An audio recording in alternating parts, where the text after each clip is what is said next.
Thank you so much for having me, Hannah, and thanks for having me, Intelligence Squared. I'm thrilled to be here. Um, I am so excited to introduce the brilliant Hadley Freeman. Hadley is a staff writer at the Sunday Times and was previously at The Guardian for more than 2 decades. Her first book is called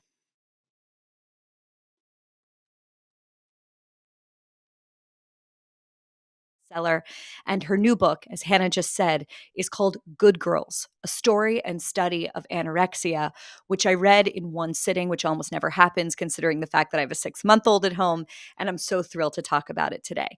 Before I get into questions with Hadley, a very brief housekeeping note. Tonight's event is going to run for about an hour. For the first 45 minutes or so, I'm going to be in conversation with Hadley, and then I'm going to take your questions.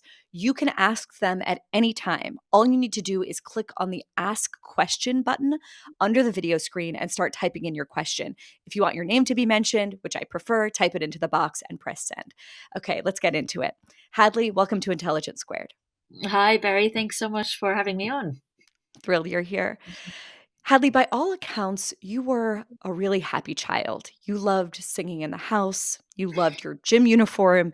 You liked being the American in your British school. And you loved all the normal things, it seems to me, that middle school girls love. And then, just before your 14th birthday, you did something very out of character and very strange. You stopped eating. Mhm. Here's how you write about the moment when everything changed. It was a warm spring day in London when I lost myself entirely, and my mind and body became possessed by a stranger. It was the transformation of a minute, a shuddering loss of innocence, a single comment, and the way I saw the world changed forever.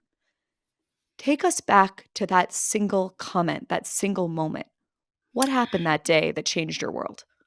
So it was the end of what we in England call PE class and what in America we call gym class. And we were all sitting around in a circle around the teacher. And I was sitting next to a girl who in the book I called Lizzie, who was very tiny.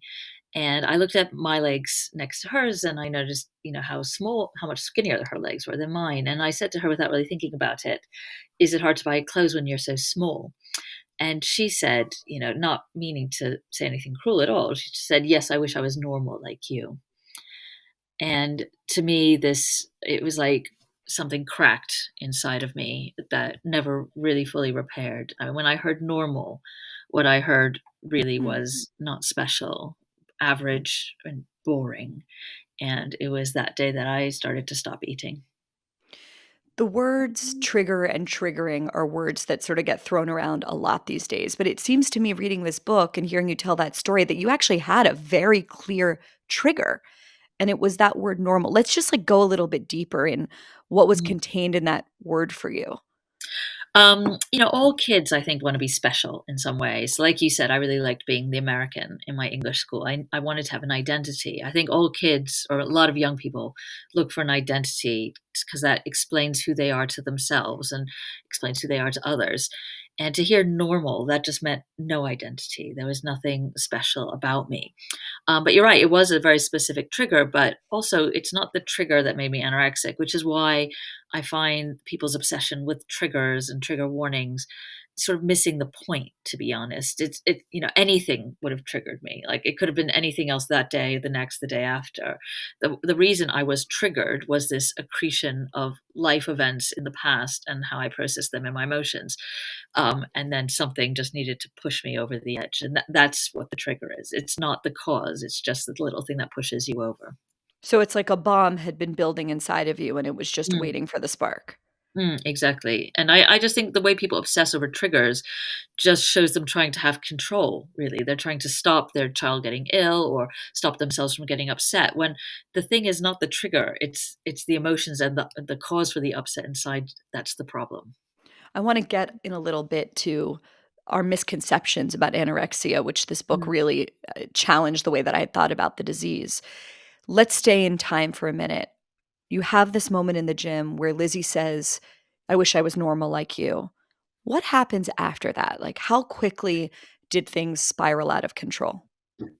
Almost instantly. Some girls, it takes a while. There's a buildup. They become vegetarian, or maybe they become interested in healthy eating or exercise for a little bit, and they dabble on and off with dieting, and then they go to college, and then they really spiral out of control.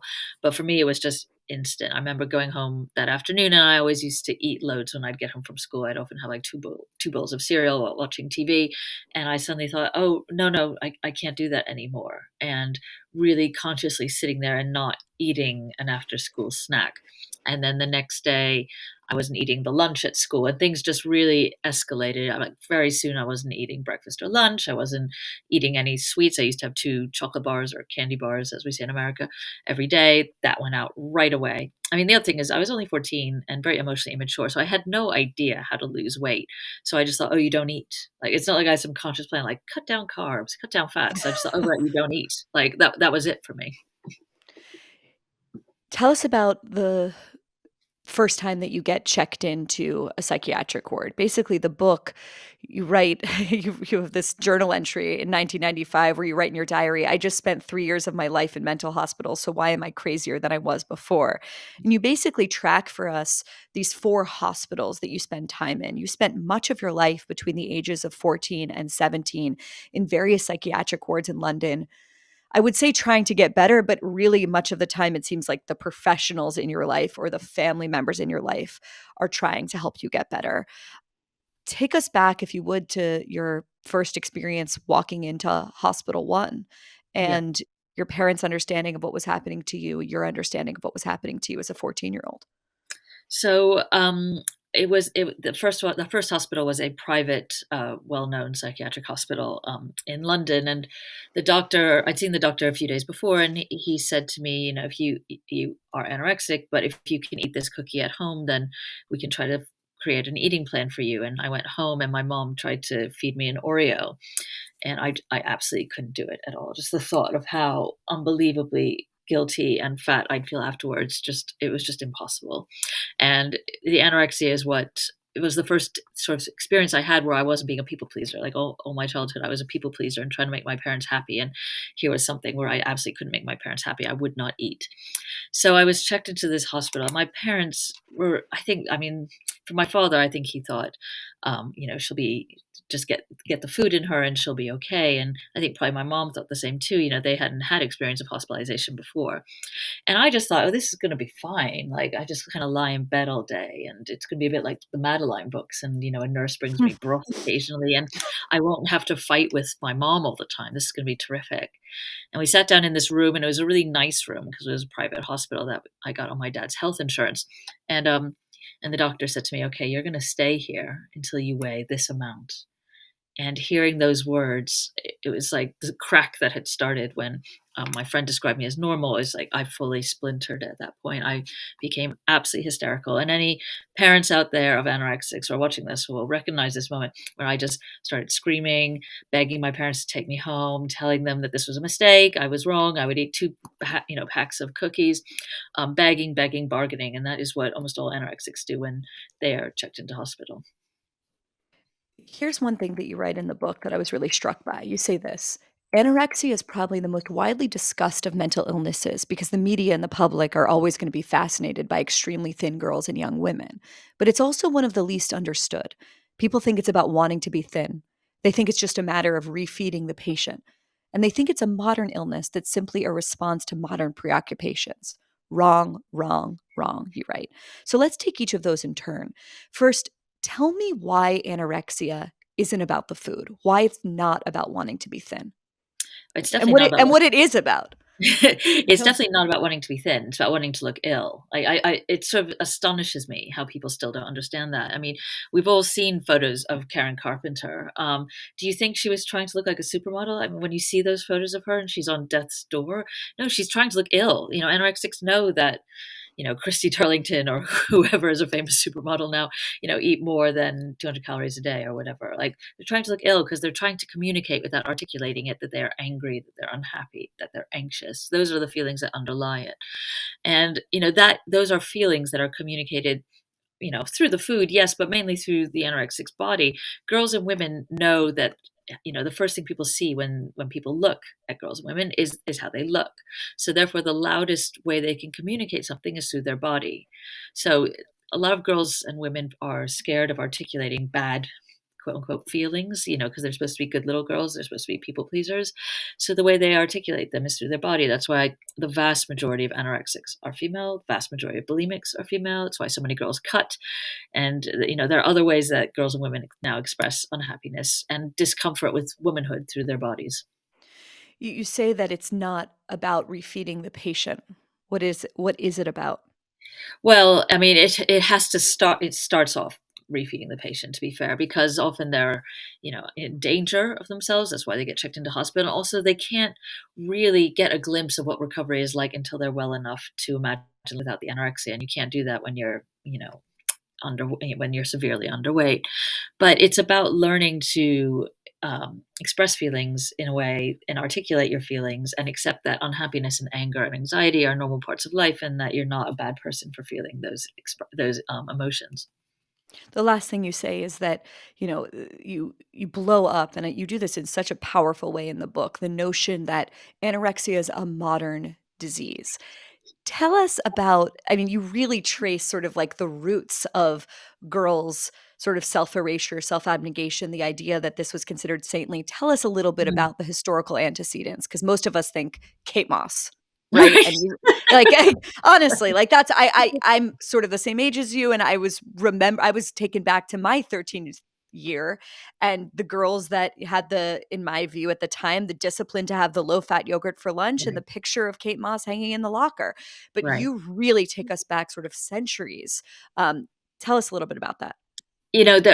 So people have heard about it. They're medieval saints, the teenage girls, often 13-year-olds, who would starve themselves. This is part of medieval lore. And they were seen as saintly, and they'd be often checked into nunneries or else they would die. And this one professor of eating disorders, who actually treated a lot of friends of mine when I was in hospital one, who's still working now, Professor Hubert Lacey, he wrote an amazing paper about what he calls the original anorexic, who's this person who's now worshipped as Saint Wilgefortis, who lived in about the 8th century, who was promised by her father to a man when she was about 12 years old, and instead she stopped eating. And she's often portrayed in art with a beard, because anorexics often get hair all over their bodies in an attempt for their bodies trying to keep them warm. And her suitor did not want to marry a bearded skeleton, unsurprisingly. And so he left. And her father was so outraged by this that he had her crucified. And she allegedly, while on the cross, said that she had unencumbered herself of female passions. And this Mm. is, to me, this story is so interesting. And Professor Lacey also shows, that this was an example of a girl starving herself to avoid the kind of the womanhood occupation of having to be married. And a lot of the girls, when you read about them in the medieval literature, they were starving themselves when they'd been promised to a man by their father when they were about 12 or 13 years old, and they were promised to the neighbor who was about 30 years old, and they would starve themselves and go to a nunnery instead. And they were worshipped at the time for their holiness. And, if they died, it was seen as holiness gone too far, in the same way that anorexics today, people say, it's perfectionism gone too far. Um, in all those cases back, 800, 1,000 years ago or today, those are examples of girls trying to seize control in a certain way. And the only way they can do that is through their bodies and through restricting their food. Now, there's some historians who say you can't really compare these medieval saints with modern anorexics. And I do believe that. I don't think we should apply, our modern ideologies to people in the past. But the fact is, in all cases, modern anorexics, medieval saints, like I say, these are girls who were resisting adult womanhood. Mm. These girls didn't want to be married. In my case, I did not want to be a teenager. And they opted out of the life that their parents had laid out for them by restricting their food. And I think that's fascinating that for women back then and women today, this was seen as the only way they could control their lives was restricting their food. What was it about being a teenager that so terrified you?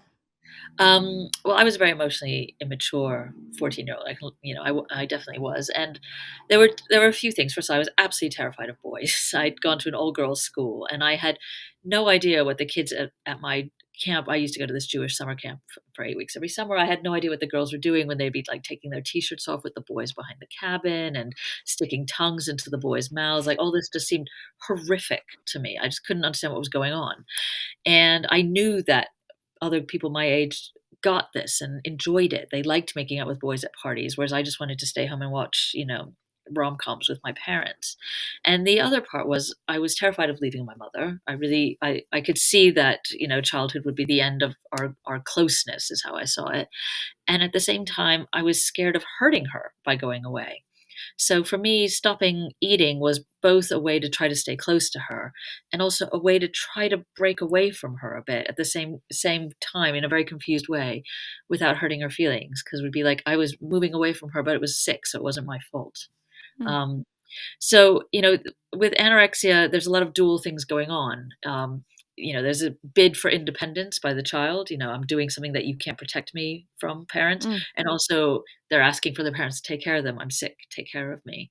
mm. It always comes on in adolescence and in puberty, anorexia. And I think it really shows how difficult becoming a teenager is for a lot of girls. Your body is changing. And some girls enjoy that, and other girls, they still feel like a child inside, and suddenly they have these breasts that men are staring at, and that is very, very scary. Um, and also, they may feel that things are now expected of them. They're supposed to know how to, French kiss a boy, or they're supposed to know, how to dance and stuff like that. And if you don't, you just want to stay a child. Well, anorexia is a great way of staying a child. One of the things I remember so clearly from being in middle school with the Kate Moss, Calvin Klein, posters that people would have in their lockers was this feeling from the adults in our lives, and I was not one of the people that managed to have low-fat yogurts at lunch. That was, like, the other girls that were the cool like, that was the great divider, right?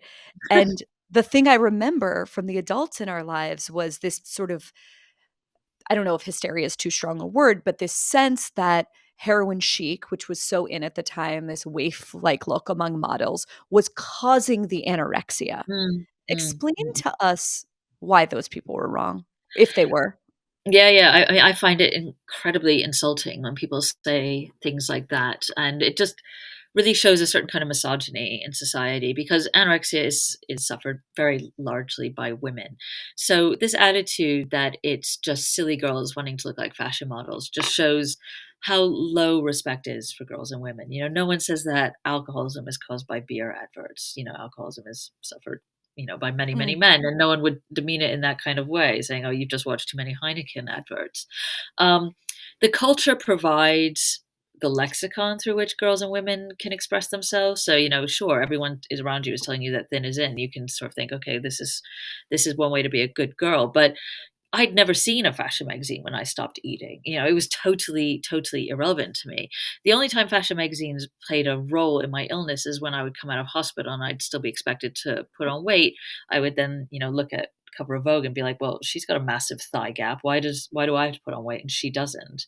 Um, but the thing is, like I said, I didn't want to look like a model. I was expressing anger. It went beyond that. Of course, the anorexic will latch on to anything that justifies what they're doing. So a lot of anorexics do talk a lot about models in fashion magazines, but that's not the cause. In the same way, I would say religion was not the cause of these medieval girls starving themselves. It gave them a good context and it gave them a mm. lexicon through which to express it, but it wasn't the cause. So these days, right, and you sort of make reference to this in the book, you're going through this experience, this disease in the '90s. This is Mhm, before mhm. pro-anorexic sites. It's before Yeah. Tumblr and Reddit and now TikTok and all of these sort of and maybe you would disagree with this language, these sort of like Mhm, self-reinforcing things. How do mhm. you understand the role that technology is playing to create, and again, correct me if you don't like this language, a kind of contagion? Yeah.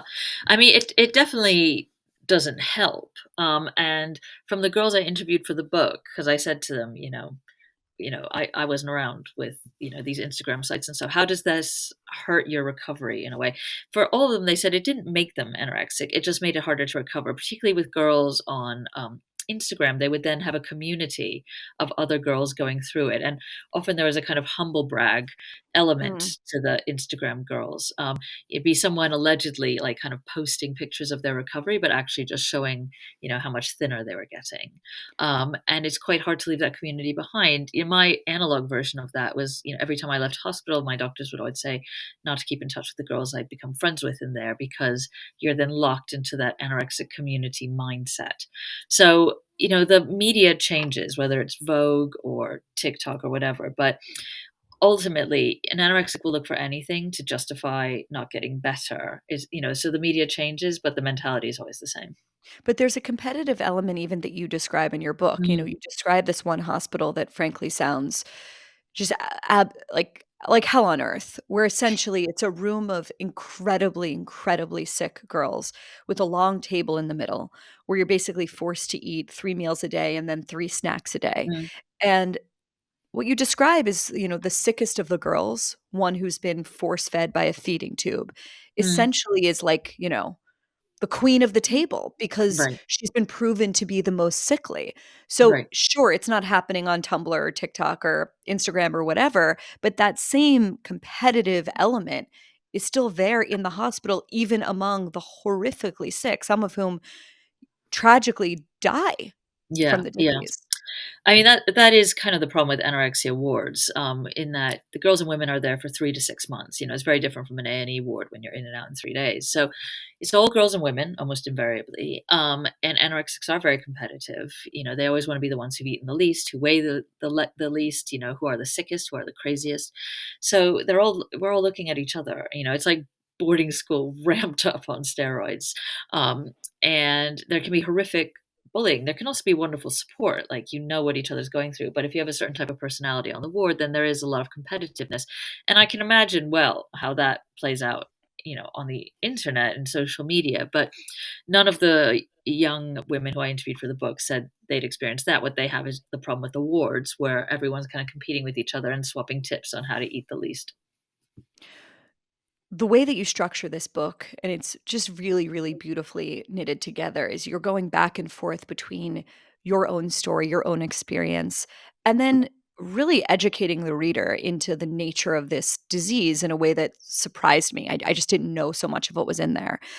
You really explain the way that, like a lot of mental illnesses, anorexia, excuse me, overlaps and connects with other diseases, including Yeah. autism and Mm. OCD and addiction. I would love for you to explain that a little bit more.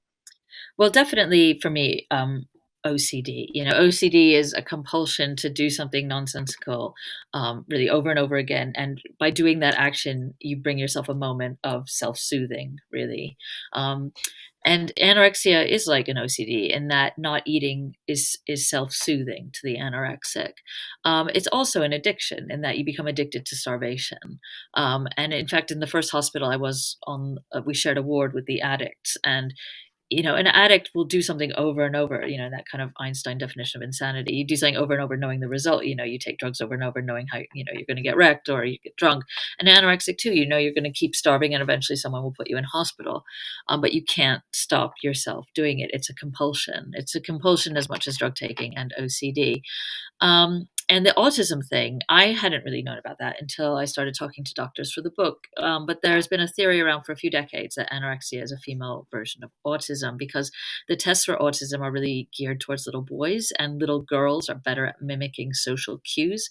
And then when they get to adolescence, when the social cues become more complex, they kind of, sort of internally combust a bit and they try to wield control over something as their body changes. And so they control their body. So a lot of anorexia wards now are autism friendly. The patients can have more control over their meals. There isn't so much shouting. The colors are more muted.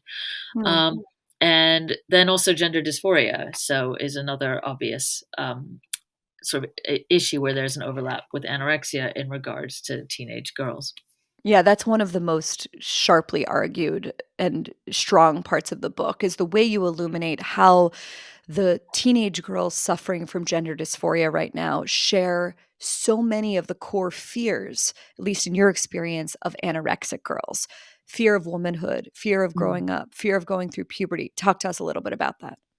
Well, I hadn't really expected to write about gender in this book, but as I was writing it, the story came out that a disproportionate number of kids at JIDS, which is the NHS's only gender clinic for children and young people in England and Wales, had a disproportionate number of young girls, sort of 14-year-old girls, really, about 74%. And that figure struck me as really telling because the number of, the proportion that of girls at an eating disorder clinic is 90 to 95%. So I Mm, did think of, I thought, that I need to investigate this. So I interviewed three former doctors from JIDS, as well as some adolescent psychiatrists and psychologists and neurologists. And what one of them, Dr. Anna Hutchinson, said to me is, every generation has a symptom pool mm. which they can go to in order to express their certain emotions. So first there was anorexia, then there was bulimia, then there was cutting in terms of fear of growing up and anxiety and unhappiness. Now there's gender. And, I live in a part of London where there are a lot of girls experimenting with gender, and I see them walking around with, their breasts are bound down and they're wearing baggy clothes, and they looked so much like I did and the girls I was in hospital with did. And it sort of frustrates me a little bit when sort of adult men tell me, that, to make this comparison is bigoted. I'm not a member of the LGBT community. I don't know what I'm talking about. And I understand that kind of anxiety, but I think certain things can be, reflective of different issues. And I do know what it's like to be an unhappy teenage girl and to be scared of your own developing body and to think that your body is making promises that you didn't intend to make to onlookers. And and I just it's just so obvious to me that the anxiety about womanhood, and what it means, and anxiety about femininity and feeling that you don't fit into it, is what's driving the disproportionate number of girls to want to identify out of being women. The stereotype among both of these populations, teenage girls who are experiencing gender dysphoria and teenage girls who are experiencing anorexia, is Mm, that they are, as the title of your book has it, good. They're good right, girls.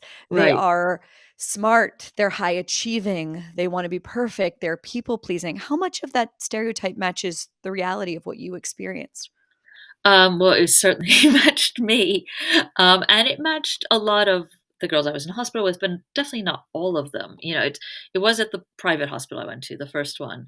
But then after that, when I went into the NHS system, I would meet girls who'd been in care all their lives, girls who'd grown up on the streets. One woman who was I was in with was homeless. Also, a lot of the patients I met had been sick for decades. I was often the youngest there by several decades. I knew women in hospital who were in their 50s. So there is some truth to it, definitely the kind of the good, high achieving, privately educated girl, but it's not the full truth, and it shouldn't obscure that there's more to the story than that. Earlier in the conversation, you talk about how the word normal was the trigger, but it could have been any trigger, could have been any Mm, sentence because the buildup, inside of you was sort of preparing you for whatever that trigger was going to be. right. I remember getting my period for the first time and being horrified. Like, Mm, there was nothing like, it felt like a catastrophe. mm, And yet, you know, I experienced the normal discomforts that I think a lot of, you know, girls like me experienced and went on with my life. I didn't develop anorexia, I didn't develop mhm. bulimia, I didn't ever think I was a man. I definitely chafed against the ideas of what it meant to be a woman, but I sort of moved through it. What is like, in many ways, I think you and I grew up in a similar way. We have, Mm, married parents who seem to love each other, Jewish families wanting us to be successful, but certainly not, unbelievably overbearing. Like, how do you understand what created that bomb inside of you differently than other girls who had maybe similar experiences to you? it is hard, and I think this just shows that a lot of anorexia is nature rather than necessarily nurture. I mean, to me, I think the two most formative experiences of my childhood, which led to this happening to me, were, seemingly really innocuous things. Were one when I was very little in kindergarten, and I told my teacher that I hated myself because I wasn't able to do the splits, and she burst into tears, and this both kind of at first this kind of, shocked me, and then it terrified me because I thought, "Oh, I'm not allowed to say how I feel because it destroys people." Um, and Mm, then on, I felt really kind of silenced in a way. Like, I used to have dreams where I couldn't speak because I was so mm, scared of upsetting people with how I felt. And because of that, I was always trying to think of the right thing to say that people would like, and this just used to give me enormous anxiety. And then when I was in about the 2nd or 3rd grade, I found a way to soothe this anxiety, although I would never, put it in any of those terms. What I felt was this bad feeling in my chest was how I used to put it to myself, and I found a mm, way of getting rid of the bad feeling. And I would go into the school bathroom, and I didn't know what I was doing, but what I was actually doing was masturbating. And people get a bit weirded out when they hear about children masturbating, and it's why I put this in the book. It's not from some like desire to talk about this to the world or some exhibitionism, but I think this is important. Is that a lot of children do masturbate, and it's got nothing to do with pornography or sex. It's a way of self-soothing. It's a way of calming themselves down. It's like something that anxious children figure out how to do.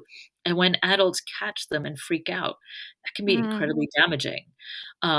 And that is what happened to me. As a teacher came in and caught me and was like horrified and really made it mm, clear that I was doing something disgusting, and took mm, me to the nurse to say, examine her down there. Something's wrong. And that taught me, all right, mm, like, basically making yourself feel good is bad. And those 2 mm, lessons just haunted me. Like, mm, I couldn't even speak about them for about 20 years. But I thought about them all the time. But it wasn't like a conscious, "I mustn't talk about this." It was just like, I've done something really shameful. Like, I made a grown-up cry, and then I did something gross in the bathroom, and I must never talk about this. And mm. those are, like, without a doubt in my mind, are directly led to the anorexia. The way you talk about that early moment in the book is almost like a demonic possession, and it's a demon that seems to hold on to you for a very, very long time. I think there are probably people who are listening in who have daughters, maybe even some sons that are in the grip of this kind of possession. Tell us about your I don't know, your way out of its grip. I was gonna say your journey out of it, but it's really not that. It's how did you release yourself from its grip ultimately? Well, it's, when people ask me, what they can do, and it's, like, so unhelpful because really the thing that set me off to being recovered was as random as the trigger that sent me into it, which was I was in hospital on my 8th admission. I was in, for 9 admissions in total, and I saw the woman opposite me who was in her early 30s, and we were having breakfast, and she was crying hysterically because she felt there was more butter on her toast than on other people's. And this was like a very common occurrence at every meal. Someone would freak out because they felt they had more than everyone else. Um, but for some reason, this time, this thought just came into my head when I just thought, I will not be having temper tantrums about toast when I'm 32 years old, which is how old she was. And it's not like from that moment I was like, great, I'm all better. Like, far from it. I, left hospital and I went back in a few months later. But there was something, it was just like a glimmer of light. But the main thing for me was that my parents never took me out of school. Um, Everybody else I knew who was in hospital, who was about my age, they'd been taken out of school because in the 90s, the theory was you should focus on your recovery. But miraculously, my parents didn't. And the therapist who I was with until the end was a really strong advocate of me maintaining my studies. I was in hospital for the first 2 years of GCSE, and I'm trying to think of what the equivalent of that is in America. I guess that's 8th and ninth grades. And then, no, ninth and anyway, something like that. 8th and ninth and 10th grades, and then most of 11th grade. Um, but my parents would bring me my homework on the weekends, and I would give them what I'd done that week, and they'd take that back to school, and I would mail things to the school. And so I kept up my schoolwork, and I did my GCSEs, which are like PSATs, in hospital. So doing that helped me keep a foot in the outside world. And if I hadn't done that, I would probably either be dead or just still going in and out of hospital.